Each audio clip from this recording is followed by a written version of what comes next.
Hello बच्चों, आज की इस वीडियो में हम लोग देखने वाले हैं क्लास 12 वालों के लिए मैथमेटिक्स के कुछ इंपॉर्टेंट मॉडल सेट क्वेश्चंस को लेकर आए हैं आप सभी के लिए, जो आप सभी के एग्जाम्स में यहाँ से कई सारे क्वेश्चंस देखने को मिलेंगे। तो चलिए एक एक प्रश्न को हम लोग देखते हैं। ये सारे क्वेश्चन इंटरनेट पर जारी official model set question paper है, जो प्रीवियस ईयर्स में कई बार आप लोगों के एग्जाम्स में पूछे जा चुके हैं। और ये लगभग 5 सालों का प्रीवियस ईयर्स मॉडल सेट का क्वेश्चन यहाँ पे सिलेक्ट किया हुआ है। ठीक है, अगर आप भी क्लास 12 के छात्र 12 बोर्ड एग्जाम देने वाले हैं इस बार, तो ये वीडियो अंत तक देखना। काफ़ी सारे इंपॉर्टेंट क्वेश्चन यहाँ पे सिलेक्ट करके लाए हैं आप सभी के लिए। वीडियो को लाइक कर लीजिएगा, चैनल को सब्सक्राइब करके शेयर जरूर कर देना इस वीडियोज़ को। और किसी भी तरह का अगर प्रॉब्लम आती है तो जरूर कमेंट्स करके बताना, ठीक है।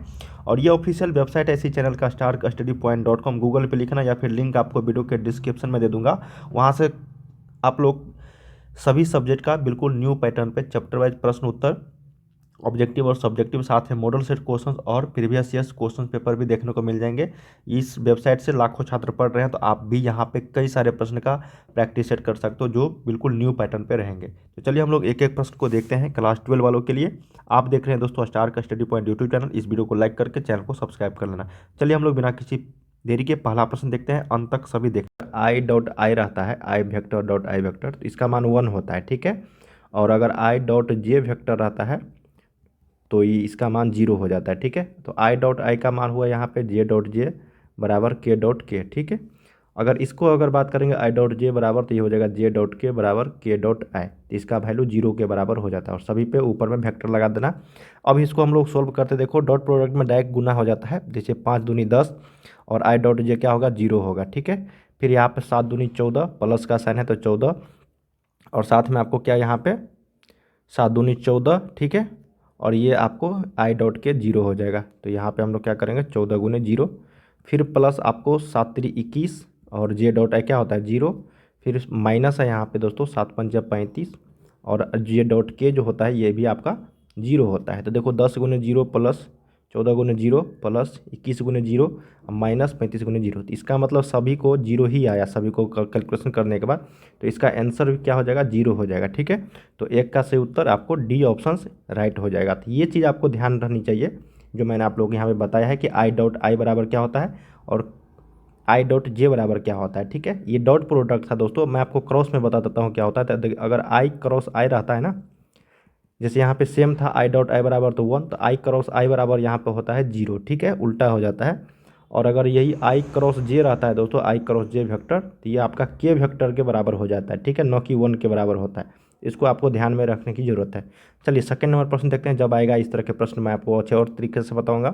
देखिए सेकंड नंबर प्रश्न हमारा है कि डिफ्रेंसिएशन है। मैंने आपको कल के वीडियो में भी बताया था कि जब आपको कैलकुलस चैप्टर में घुसोगे तो वहाँ पे डिफ्रेंसिएशन, इंटीग्रेशन और साथ में डिफरेंशियल इक्वेशन, इससे कम से कम 30 से 40 ऑब्जेक्टिव रहते हैं, सिर्फ और सिर्फ आपके एग्जाम्स में 30 से 40 ऑब्जेक्टिव। और जो भी ऑब्जेक्टिव रहेंगे सिर्फ और सिर्फ आपको फार्मूला बेस्ड रहेंगे, सूत्र पे आधारित रहेंगे, ठीक है। इसलिए आपको सूत्र याद होनी चाहिए आप लोगों के लिए। तो मैंने आप लोगों को बताया था, देखो साइन एक्स का जो डिफ्रेंशिएशन होता है वो आपको क्या होता है दोस्तों, कॉस एक्स होता है। क्या होता है कॉस एक्स। तो सबसे पहले हम लोग यहाँ पे एक फार्मूला जानते हैं, D upon d x. Sine x का क्या होता है कॉस एक्स होता है, ठीक है। अब एक चीज़ मैंने बताया था आपको कि जो कॉफिशिएंट रहता है ना एक्स में, जैसे यहाँ पे साइन एक्स है तो कॉस एक्स हो गया। अगर दोस्तों साइन 2x रहता है और डिफ्रेंशिएशन बोलता है इसको निकालने के लिए, तो हम लोग क्या करते, ठीक है, जो कॉफिशिएंट है ये इसको हम लोग बाहर निकाल लेते, ठीक है। तो 2 इंटू और साइन का क्या होता है कॉस, तो कॉस लिखते, और एक्स का जगह पे क्या है 2x, तो यहाँ पे 2 cos 2x, यही इसका आंसर हो जाता है, ठीक है। जैसे यहाँ पे है 2 तो पहले से ही है दोस्तों, यहाँ पे निकालते हैं इसको हम लोग d upon d x, 2 sine 7x/12। देखो आसानी से देखना आराम से, और ये प्रश्न आपको एग्जाम में पूछे ही जाएंगे इस तरीके के, आप आसानी से बना लोगे। देखो जो कोफिशिएंट है ना उसको हम लोग बाहर का बाहर ही रहने देंगे, साथ में जो मल्टीप्लाई है यहाँ पे 2 उसको हम लोग बाहर निकाल लेंगे। और जो एक्स के जगह पे क्या है, यहाँ पे एक्स के जगह पे क्या है दोस्तों 7x/12 है, ठीक है। कोफिशिएंट यहाँ पे क्या है 7/12, ठीक है। एक्स को आप लोग छोड़ देना, 7/12 जो भी कोफिशिएंट यहाँ पे दिया है उसको बाहर निकाल लेना। जैसे यहाँ पे साइन के इस साइड, ठीक है ना, इस साइड लेकर आना, तो ये 2 इंटू 7/12 हो जाएगा। अब बताओ साइन का क्या होता है कॉस, तो कॉस लिख देंगे। और जो एक्स के जगह पे है, एक्स के जगह पे क्या है 7x/12, तो 7x/12 लिख देंगे। बस यही आपका क्या हो गया आंसर हो गया। अगर इसको सजाना चाहो या फिर कैलकुलेशन करना चाहो तो ये 2 2 छक्के 12, तो ये 7/6 हो जाएगा, इंटू ये आपका कॉस 7x/12। यही इसका क्या हो गया दोस्तों, आंसर हो गया। ठीक है, समझ में आ रही है ना। ये ऑप्शन नंबर आपको सी में दिया गया है। बहुत ही सिंपल प्रश्न था। इस तरीके के प्रश्न आप सभी के एग्जाम में पूछे जाएंगे और आगे भी अभी जस्ट आएगा। ठीक है, आपको आंसर फटाफट करना है। देखिए थर्ड नंबर प्रश्न आप यहाँ पे क्या कहा गया, इसको समझो। सेम प्रश्न है, ठीक है ना। जैसे यहाँ पे साइन एक्स का क्या होता था, डी बाई डी एक्स, ये होता था आपको कॉस एक्स। जब कॉस एक्स का निकालोगे वैल्यू, डिफ्रेंशिएशन याद होनी चाहिए सारी चीज़, sine tan cos cosec sec, ये सभी याद होनी चाहिए आप लोगों को। तो यहाँ पे कॉस एक्स का जो डिफ्रेंशिएशन होता है दोस्तों, वो आपको माइनस साइन एक्स होता है। क्या होता है, माइनस साइन एक्स। ये चीज़ आपको ध्यान में रहनी चाहिए।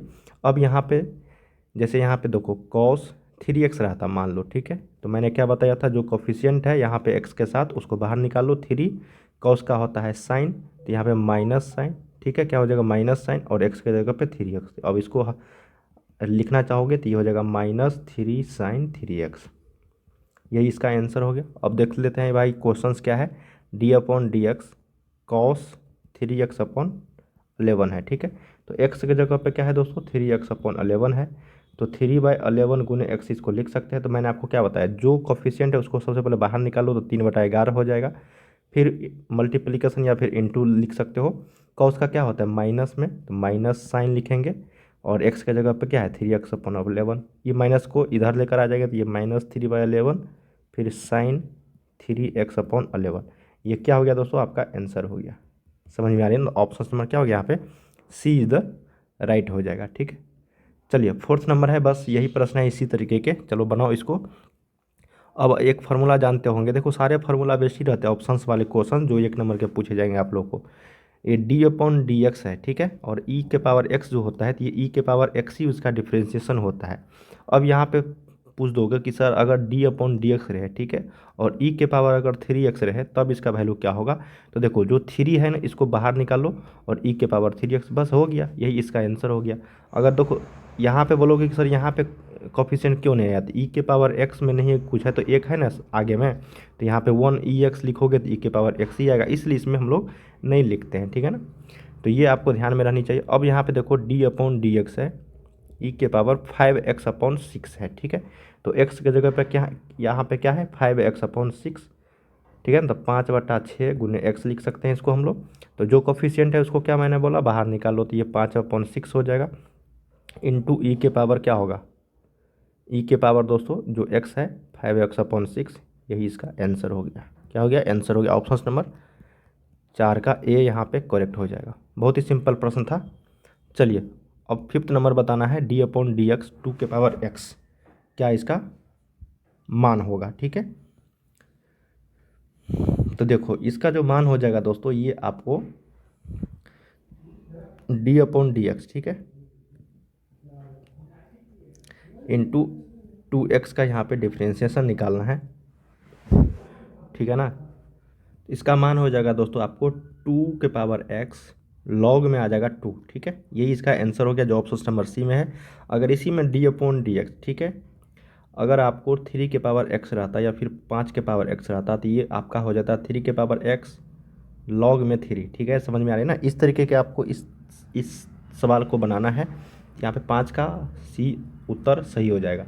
चलिए अगला प्रश्न देखते हैं, 6 नंबर। ये बहुत ही इंपॉर्टेंट है। अगर x बराबर a cos थीटा है और y बराबर अगर b sin थीटा है, तो dy/dx का वैल्यू क्या होगा। बहुत ही सिंपल है और ये पूछा जाता है, याद रख लेना। ये प्रश्न आपको रिपीटेड प्रश्न है, हर बार पूछा जाता है, ठीक है। कभी x बराबर a cos थीटा है ना, कभी a sin थीटा दे दिया जाएगा। इस पर आपको गौर करना है क्या यहाँ पे दिया गया है। तो dy/dx, ठीक है, हम लोग क्या करेंगे, इसको निकालना है ना dy/dx को। तो हम लोग क्या करेंगे, x बराबर a cos थीटा है, ठीक है। अब हम लोग क्या करेंगे, दोनों ओर जो है इसका निकाल लेंगे डिफ्रेंशिएशन, ठीक है। जैसे यहाँ पे dx/d थीटा करेंगे तो इसका क्या हो जाएगा दोस्तों, ये cos थीटा का क्या होता है माइनस में ना, तो ये हो जाएगा -a आपका sin थीटा, ठीक है। अगर हम लोग y बराबर आपको b sin थीटा लिख दिया गया है, अगर इसमें हम लोग dy/d थीटा करेंगे, डिफ्रेंशिएशन इसको करेंगे, तो ये हो जाएगा आपका b cos थीटा। क्या हो जाएगा, b cos थीटा। समझ में आ रही ना, क्योंकि साइन का होता है cos, डिफ्रेंशिएशन अभी जस्ट हम लोगों ने पढ़ा है। अब हम लोगों से पूछा है dy अपॉन डी थीटा, तो हम लोग क्या करेंगे, इस समीकरण को 1 मान लेते हैं और इस समीकरण को 2 मान लेते हैं। ठीक है, मान लिया। अब देखो dy अपॉन डी थीटा निकालना है, dy अपॉन डी एक्स, तो समीकरण 2 में क्या करते हैं, समीकरण 1 से भाग दे देते हैं। ठीक है, इसी में कभी कभी d x upon d y upon d x, इसको भी ध्यान में रखने की जरूरत है, क्या आखिर पूछा गया है। तो हमको डी वाई ऊपर में लिखना है, तो d y upon d theta. ठीक है, d y upon d theta बराबर कितना है आपका, बी कॉस थीटा, है ना, बी कॉस थीटा।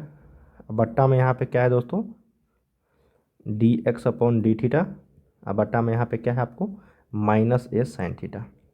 तो डी थीटा से डी थीटा गया तो बचा क्या आपका, d y upon d x, d y upon d x बचा ना, डी थीटा से डी थीटा गया तो। और यहाँ पे माइनस में बी अपॉन ए, और कॉस थीटा को क्या लिखेंगे, कॉस थीटा बटा साइन थीटा को कॉट थीटा होता है ना, कॉट थीटा। तो यही आपका क्या हो गया, आंसर हो गया minus b upon a cot theta, जो ऑप्शन नंबर आपका बी में है, यही इसका क्या हो गया, राइट हो गया। तो d y upon d x हो जाएगा minus b upon a cot theta. समझ में आ रही ना, अगर नहीं समझ में आया तो एक बार ज़रूर देख लेना। सबसे पहले हम लोग क्या करेंगे, इसको डिफ्रेंशिएशन करेंगे d x upon d upon d theta करके, थीटा के रिस्पेक्ट में, तो ये आपका डिफ्रेंशिएशन हो जाएगा। फिर d y upon d theta करेंगे तो ये इसका आपको बी साइन थीटा का डिफ्रेंशिएशन हो जाएगा। उसके बाद d y upon d x देख लेना है कि किस समीकरण में कौन सा पहले है, तो उसको भाग दे के निकाल लेंगे। ठीक है ना, 6 का बी राइट आंसर हो जाएगा। चलिए 7 नंबर देखते हैं, ये भी आपका देखो डॉट प्रोडक्ट है दोस्तों, वेक्टर का बहुत ही इंपॉर्टेंट क्वेश्चन है और ये सारे और पूछा जाता है। ठीक है ना, अभी जस्ट हम लोगों ने बताया था कि आई डॉट आई का मान क्या होता है, 1 होता है, ऊपर में वेक्टर लगा, और आई डॉट जे का वैल्यू क्या होता है, 0 होता है। ठीक है, इसी पे हम लोग को सवाल सारा बनेगा। क्या कहा गया देखो, डॉट प्रोडक्ट है, तो इस सबसे पहले इसमें हम मल्टीप्लाई करेंगे तो ये 7 और आई डॉट आई क्या हो जाएगा, 1 हो जाएगा, मैं डायरेक्ट लिख देता हूँ। फिर प्लस आपको 7 और आई डॉट जे, तो 7 गुने आई डॉट जे 0 होता है, फिर प्लस है 7 पंचे 35, और जे डॉट आई क्या होगा, 0 होगा। ठीक है, और फिर प्लस आपको 5 जे डॉट जे गुने 1, तो ये हो जाएगा 7 प्लस 0 प्लस 0 प्लस 5। इसको यहाँ पे थोड़ा सा मिस्टेक कर दिया, 7 7 49 होगा दोस्तों, यहाँ पे क्या होगा, यहाँ पे 49 होगा। ठीक है, ये भी आपका 49 हो जाएगा, तो 49 प्लस 5 कितना होगा, 54, यही इसका क्या हो गया, आंसर हो गया। ठीक है ना, चलिए 8 नंबर देखते हैं, ये क्रॉस प्रोडक्ट आ गया, देखो क्रॉस प्रोडक्ट है ना, यहाँ पे ये क्रॉस प्रोडक्ट है इसका, इसको हल करते हैं। देखो क्रॉस प्रोडक्ट में क्या होता है, क्रॉस प्रोडक्ट में मैंने आप लोगों को क्या बोला कि अगर आई वेक्टर क्रॉस आई वेक्टर रहता है तब 0 हो जाता है। ठीक है, अगर आई वेक्टर क्रॉस जे वेक्टर रहता है तो आपका के वेक्टर के बराबर हो जाता है। अगर जे वेक्टर क्रॉस के वेक्टर रहता है तो ये आपका आई क्रॉस वेक्टर हो जाता है। अगर के vector cross product I vector रहता है तो ये आपका जे वेक्टर हो जाता है। ठीक है, इसको ध्यान रखना है। यहाँ पे आई क्रॉस आई का मतलब हुआ जे क्रॉस जे बराबर के क्रॉस के का वैल्यू 0 ही आएगा। अब इसको हल करते हैं, देखो इसको मल्टीप्लाई करेंगे तो ये हो जाएगा 5 दूनी 10, और आई क्रॉस आई वेक्टर क्या हो जाता है बताओ, आई क्रॉस आई वेक्टर मैंने आपको बोला क्या होगा, 0, तो 10 गुने मैं डायरेक्ट 0 लिख देता हूँ।